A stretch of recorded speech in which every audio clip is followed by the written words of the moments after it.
Hello po mga kababayan, si Dante Maravillas. So dito muna tayo uli sa ating podcast, Life with Dante M. Pag-usapan natin si Miss Chris Aquino. Biglang dumaan kasi yung kanyang kwento sa timeline ko ngayon. Minsan iniisip ko, nakakabilib din. Alam naman natin po na si Miss Chris Aquino matagal nang wala sa showbiz kasi nagkasakit nga po. Pero makikita ninyo ang sabi nga, fighting spirit niya. Despite ng kanyang kalagayan, napakaseryoso yung sakit na dumapo sa kanya po. Pero nandoon ang kanyang pakikipaglaban para sa buhay. Yung fighting spirit, di ba? Nandoon yung kanyang paniwala na malalampasan niya ito. Sabi nga, this thing shall pass. Yan o. Nakakaawa po yung itsura. Malayong malayo na sa dati niyang itsura noon, mga kababayan. No? Sabi niya dito sa report ng ABS-CBN, I miss the old me. Siyempre, yung dati niyang ginagawa, lagi siyang nasa limelight at magandang maganda siya. Pinagkakaguluhan palagi ng mga fans. Tingnan mo siya, buhay na buhay, mga kababayan noon. Although may pagkamaldita yung ugali niya, pero ang nagugustuhan ng maraming mga fans sa kanya, mga kababayan, wala siyang tinatago sa buhay, pati yung mga kahihiyan sa buhay niya. Alam na ninyo kung ano yung mga nangyari sa love life niya po. Talagang ganoon. May mga pagkakamali tayo, lalo sa ating mga panahon ng ating kabataan. Walang tago-tago kay Chris Aquino. Yan ang rason kung bakit gustong-gusto siya ng maraming mga fans. Napaka-prangka. Kaya ang bansag sa kanya, the one and only Queen of all media. Bukas na libro, mga kababayan, ang kanyang buhay. At siguro yung iba naiinis sa kanya, pero marami pa rin ang humahanga. Magaling naman talaga. Magaling naman talagang actress, mga kababayan, si Chris Aquino. Ang katotohanan niyan, isa siya sa mga paborito ko noong panahon, yung mga movies niya, yung kabataan pa niya, mga kababayan. Sabi niya rito, I miss the old me. Chris Aquino has just a few trusted people in her life, and that includes her friend Dindo Balares, yung kanyang publicist and former tabloid entertainment editor. Balares has seen Aquino in her prime years, when everything she said was news, and now in her quiet life with health issues. Kaya siya tinagurian, mga kababayan, na Queen of all media. Lahat ng galaw niya, pinagkakaguluhan ng mga entertainment press. Gigil na isulat, mga kababayan, ang tungkol sa kanyang buhay kasi nga napaka-prangka. Actually, yung bansag niyang Queen of all media, kasi po sa movie, sa radyo, sa television, pati sa mga magazines, pinasok ni Chris Aquino. Kaya doon siya binansakan na Queen of all media. At pati yung social media sana, kung hindi siya nagkasakit, mayroon siyang channel na sarili. Kaya lang, yun, nagkasakit na siya po, mga kababayan, naputol yung kanyang trabaho. Kailangan niyang magpahinga muna, siyempre, para magpagamot sa Amerika. Matagal na matagal yung kanyang gamutan, mga kababayan. And until today, hindi pa siya makarecover. Pero ang kahanga-hanga, mga kababayan, pag hindi mo pa talaga, hindi mo pa time. Ang daming mga artista, di ba, na hindi man natin nabalitaan na may sakit, yung biglaan na lang po. Biglaan na nagkasakit, tapos mabilis yung kanyang pagpanaw. Pero itong si Miss Chris Aquino po, matagal na nagkasakit, until today nakikipaglaban sa buhay. Di ba? Talagang hindi pa niya oras, mga kababayan. And she is hoping na makaka-recover pa rin siya, mga kababayan, at makabalik sa dati. Kaya sabi dito sa kwento ng ABS-CBN, after retiring from showbiz writing, Balares, who now calls himself a farmer, would post updates about the Queen of all media on Facebook so that her devoted fans could see if there were any new developments regarding Aquino's health. He recently revealed that Aquino stayed in a private resort for 10 days, eating organic food prepared by him because she misses Balares' homemade meals. Lagi kasi siyang kasama noon. Ngayon, nang magkita sila ni Dindo mga kababayan, sabi ni Chris Aquino, nakita mo na ang kalbaryo ko, Kuya Dindo.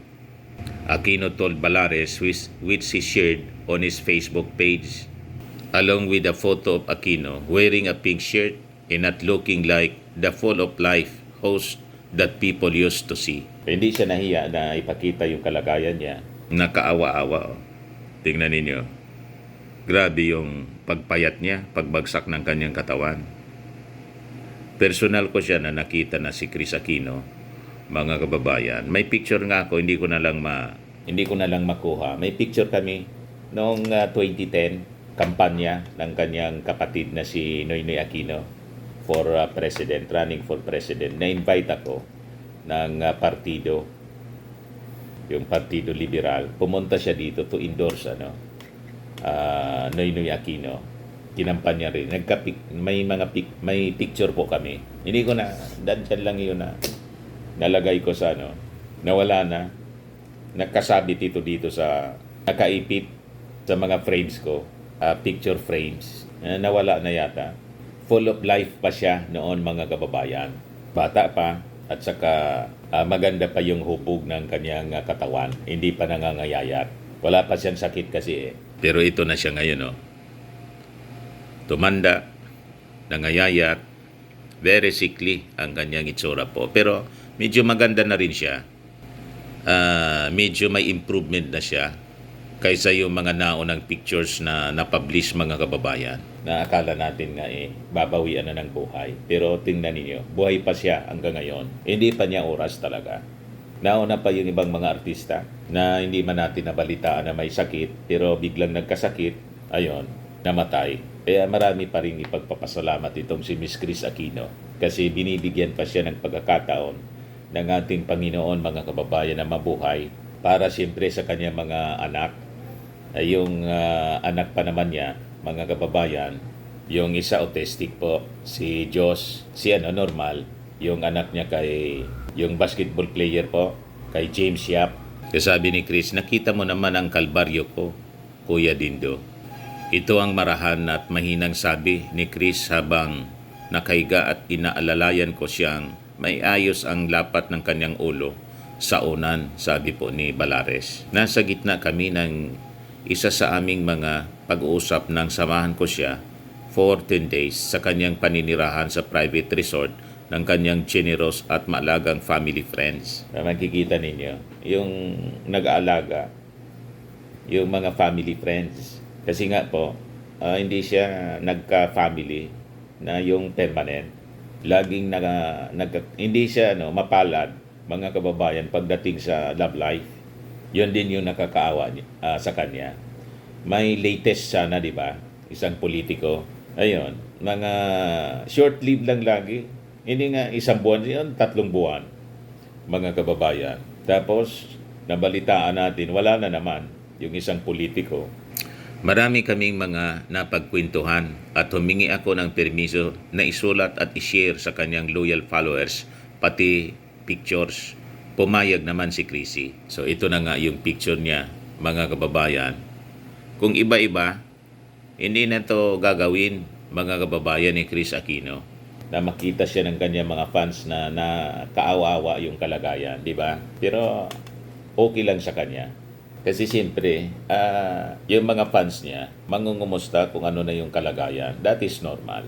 Sabi rito, hindi man sinasadya ni Chris, binigyan niya ako ng biggest lesson sa buhay na ito habang inaalagaan siya, sabi ni Balares. Balares further emphasized that Aquino did not stay in Karamuan despite speculations, noting may kumakalat palang usap-usapan sa Bicol na nasa Karamuan daw si Chris Aquino. Karamuan, Camarines Sur. Pero ang sabi, hindi man totoo. Baka gusto lang na itago, siyempre, para sa privacy. May sakit yung tao, baka dumugi ng mga fans.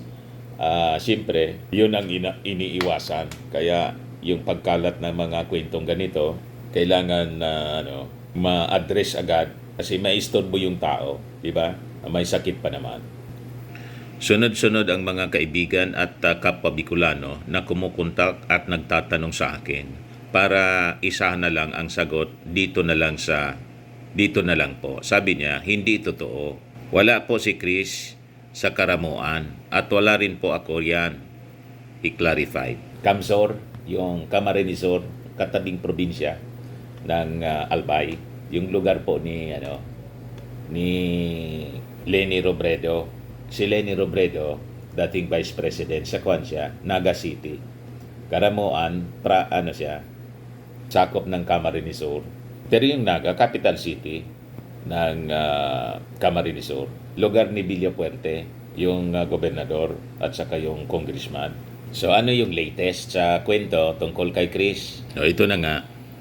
On June 17, Balari shared another update regarding his famous friend, stating that remarks about people missing her iconic presence on television have a deep impact on her. Siyempre, dati mong ginagawa, di ba? Biglang nabago.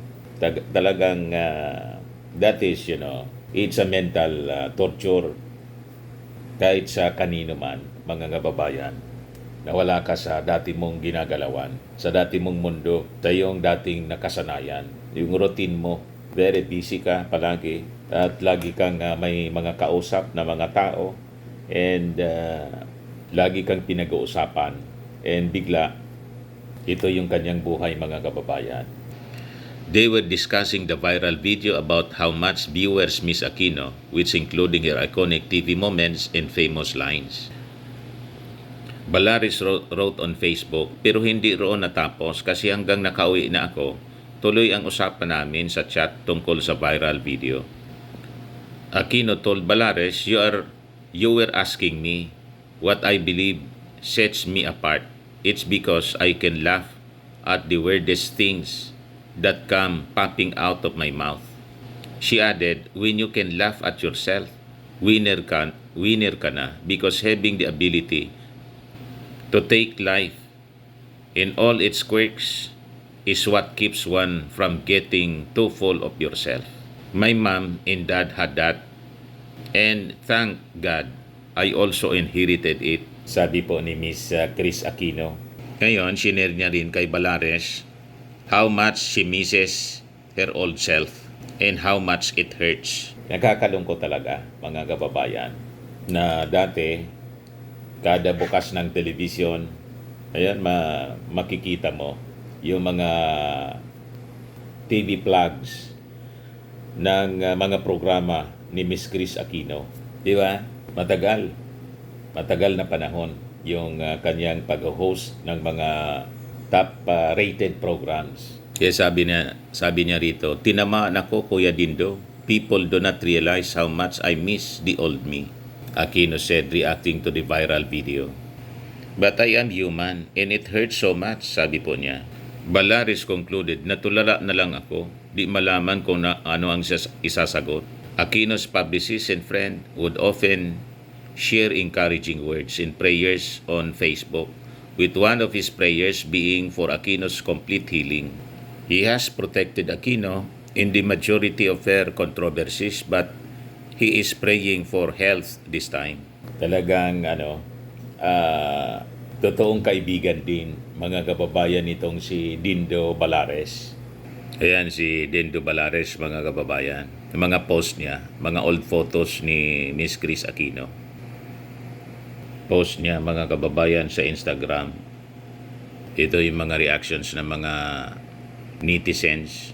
Get up, dress up, even around the house, and you'll feel good. Life has lots of twists and turns, but still live. Sabi ni Campos Grace, artist with the purest character.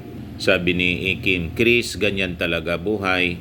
Isipin mo na lang, marami nang namayapa at ikaw ay andyan pa rin. Smile on your heydays.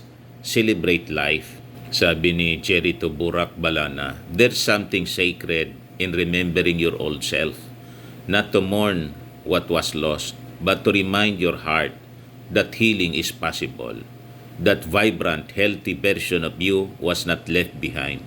She's still waiting patiently within, trusting in God's perfect timing for her return. Like Job, you're walking through a season of trial and pain, not as punishment, but as a pathway to deeper strength, humility, and grace.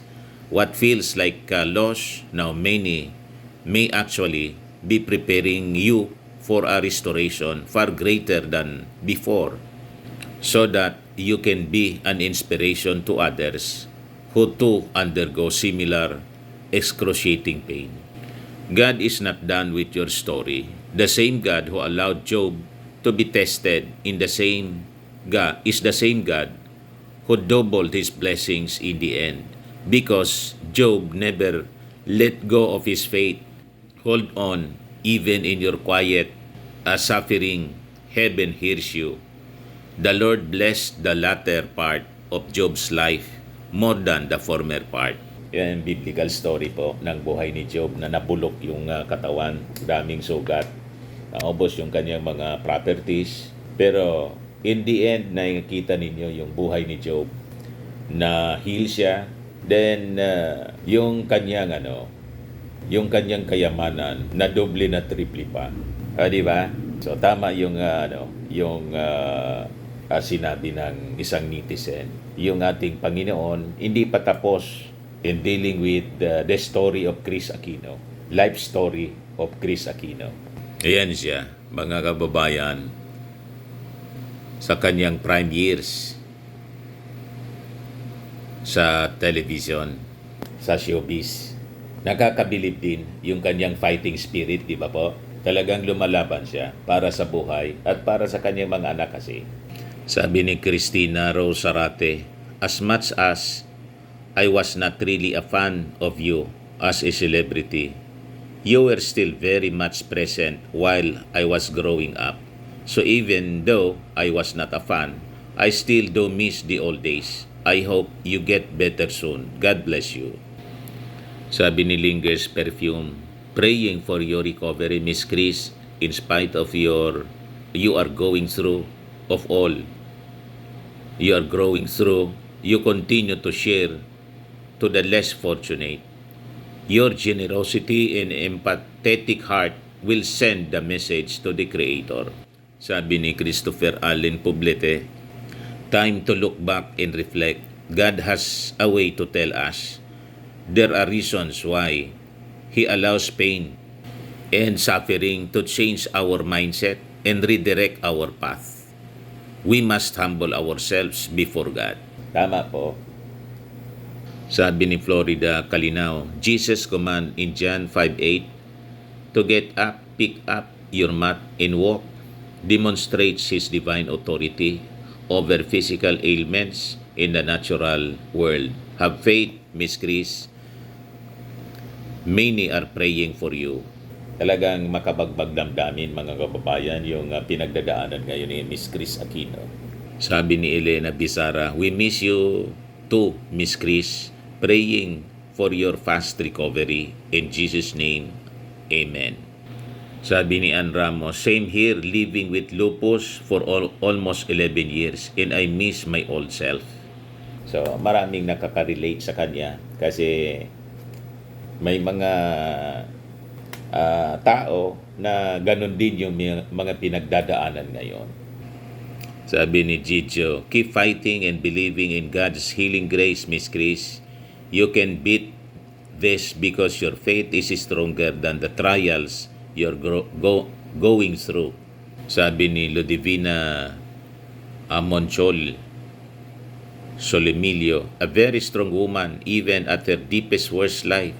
She stands up and shows the world that life she has now, what life she has now, and wants to reach her fans and show that life goes on regardless.